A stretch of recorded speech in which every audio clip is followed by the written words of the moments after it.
कोई भी व्यक्ति जो शास्त्र श्रवण करता है वो जानता है कि मानव जीवन का लक्ष्य है अपने को शुद्ध करना।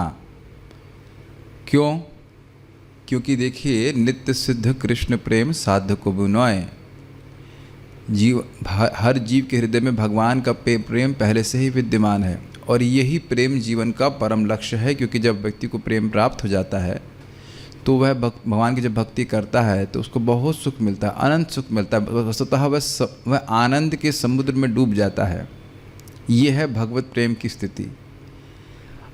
अब अगर ऐसा है तो व्यक्ति स्वाभाविक जो बुद्धिमान है, रूप से बुद्धिमान है, वो सोचेगा तो मैं ऐसा क्या करूं कि मैं जल्दी से जल्दी अपने हृदय को शुद्ध कर लूं, है कि नहीं। तो यहाँ पे शुकदेव गोस्वामी प्रार्थना करते हुए कह रहे हैं कि किस प्रकार से भगवान का संपर्क किसी भी रूप से प्राप्त हो तो जीव को वह तुरंत ही शुद्ध करने वाला है। तुरंत शुद्ध करने वाला है मतलब अब तुरंत ही माना जाएगा कि वह जीव शुद्ध है, उसमें कोई पाप विद्यमान नहीं है। क्या क्या प्रोसेस हैं? श्रीमद् भागवतम दूसरा स्कंद 4 अध्याय 15वां श्लोक। यत् कीर्तनम यत् स्मरणम यदीक्षणम यद्वंदनम यत् श्रवणम यदर्हणम लोकस्य सद्यो विधुनोति कल्मषम तस्मै सुभद्र श्रवसे नमो नमः। यत् कीर्तनम, जिनका कीर्तन करने से, नाम बोलने से या उनके यश को बोलने से, यत् स्मरणम, और अगर मान लीजिए बोल नहीं पा रहा है, कोई भय है किसी तरह से भगवान का नाम बोलने से, तो भगवान का स्मरण कर रहा है मात्र। यद ईक्षणम, उनके विग्रह को देख रहा है, उनकी फ़ोटो को देख रहा है, भगवान कृष्ण की फ़ोटो को देखता है। यद वंदनम, उनकी वंदना करता है। जैसे कि ये श्लोक भी अपने आप में भगवान की वंदना है, उनकी स्तुति गा रहा है। जैसे हम लोग बोलते हैं गोविंदम आदि पुरुषम तमहम भजामि, तो ये सब भगवान की वंदना हो गई। यद श्रवणम, उनके बारे में सुन रहा, जैसे मैं अभी बोल रहा हूँ, आप लोग सुन रहे हैं। यद अर्हणम, और उनकी पूजा करता है। इनमें से कोई करता है, ये मत सोच लीजिएगा कि जब 1 2 3 4 5 और 6 करेंगे तब शुद्ध होगा, नहीं। इनमें से कोई एक भी करता है। जैसे कि आप लोग सब लोग दीपदान करते हैं, दीपदान नहीं, भगवान का पूजन ही है, दीपदान तो है ही, या आरती भगवान की करते हैं। तो इनमें से कोई कुछ भी करता है तो कहते हैं लोकस्य सद्यो विधुनोति कल्मषम। लोकस्य, लोकस्य मतलब समान लोक, कोई बहुत बड़ा व्यक्ति की बात नहीं कर रहा, समान व्यक्ति भी ऐसा करता है तो सद्य मतलब तुरंत, तत्क्षण, उसी क्षण भगवान उसके कल्मष को विधुनोति, विशेषण धुनोति, बहुत अच्छे से साफ कर देते हैं। मतलब ये नहीं कहा जा सकता कि वह व्यक्ति अपवित्र है। इसीलिए महाप्रभु कहते हैं जिसके मुख से केवल एक बार भी अपने कृष्ण का नाम सुना है तो उसको सम्मान देना चाहिए, क्योंकि श्रेष्ठ सभाकार वह सारे इंसानों में सर्वश्रेष्ठ है, वह पवित्र हो गया है।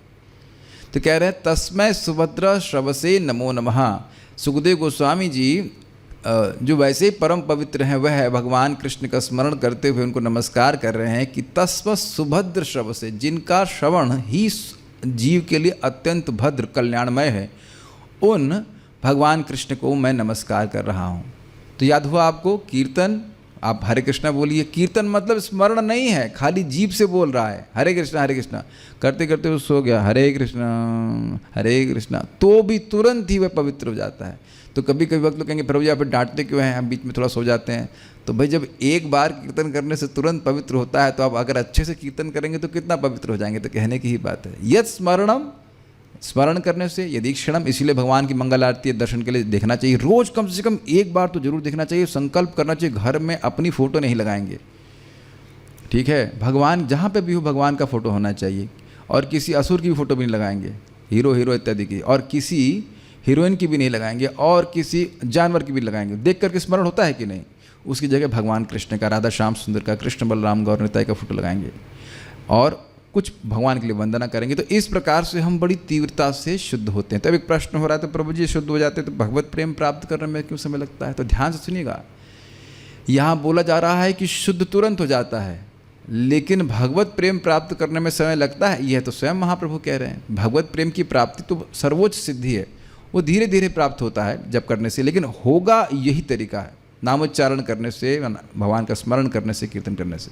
तो जो बुद्धिमान मनुष्य है वह इन चीज़ों को ज़रूर करेगा उसके द्वारा वो पवित्र होगा। ये सर्वश्रेष्ठ साधन है, इससे बड़ा कोई साधन नहीं है जीव को पवित्र करने वाला। तो हमेशा स्मरण रखिए, जितनी बार आप भगवान की पूजन कर रहे हैं, जितनी बार आप कीर्तन कर रहे हैं, स्मरण कर रहे हैं, श्रवण कर रहे हैं, आप और अधिक पवित्र होते जाते हैं। तो जो बुद्धिमान व्यक्ति है, देह निर्वाह के लिए जितना आवश्यक है वो कर ले, और देह का निर्वाह किस लिए करे? इन कार्यों को करने के लिए, भगवान का कीर्तन करने के लिए, उनका स्मरण करने के लिए, उनका ईक्षण, उनको देखने के लिए, उनकी वंदना करने के लिए। और निश्चित उसमें कोई संदेह नहीं कि हम पवित्र होंगे। ठीक है? हरे कृष्णा।